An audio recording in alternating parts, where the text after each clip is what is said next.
ce qu'il y a derrière moi, ça c'est le monument de la bataille de Waterloo. C'est monumental, c'est très grand et ça a été construit à l'initiative de Guillaume Ier, le roi de Hollande. Actuellement, c'est un monument commémoratif, ça célèbre la victoire des troupes alliées contre les troupes de Napoléon, mais il faut bien savoir qu'à cette époque, c'était réellement une signification politique. Alors le lion qui se trouve au-dessus, c'est le lion de Hollande. C'est dans les armoiries de la maison hollandaise.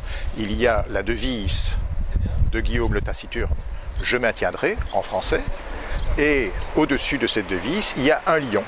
Eh bien, c'est ce lion-là que Guillaume Ier, roi de Hollande, a voulu mettre au-dessus de la butte de Lyon. Donc c'est un monument, c'est un lion hollandais. Il faut aussi savoir qu'il est dirigé vers la France dans une position relativement agressive, avec une patte sur le globe pour bien montrer que c'est la puissance alliée qui dirige le monde et que Napoléon ne peut plus revenir sur le territoire. Deuxième chose intéressante à savoir, c'est qu'il y a eu plusieurs projets avant que cette butte ne soit construite, ne soit érigée. Le premier projet consistait en une immense obélisque, un obélisque. Et le deuxième projet, c'était une pyramide à base carrée en pierre de taille. Guillaume Ier n'était pas enthousiaste, parce que c'était des monuments qui étaient beaucoup plus funéraires que victorieux, et ensuite ils coûtaient très cher.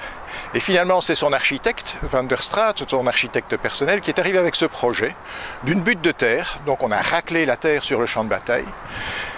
Et bien sûr, il faut savoir que le piédestal qui soutient ce lion en pierre de taille fait environ 70 à 80 tonnes et qu'au-dessus, le lion en fonte de fer fait 28 tonnes. Donc l'ensemble qui se trouve au sommet de la butte fait une centaine de tonnes. Alors une centaine de tonnes sur un remblai artificiel, ça ne tient pas. Donc ce que Van der Straat a imaginé, c'est de construire une énorme colonne de briques dans le centre de la butte. On a cuit les briques ici dans les environs immédiats. Colonne de plusieurs mètres de diamètre qui s'élève jusqu'à 40 mètres de hauteur. Et à partir de cette assise très stable, entourée de terre, on a établi le piédestal et la butte du lion.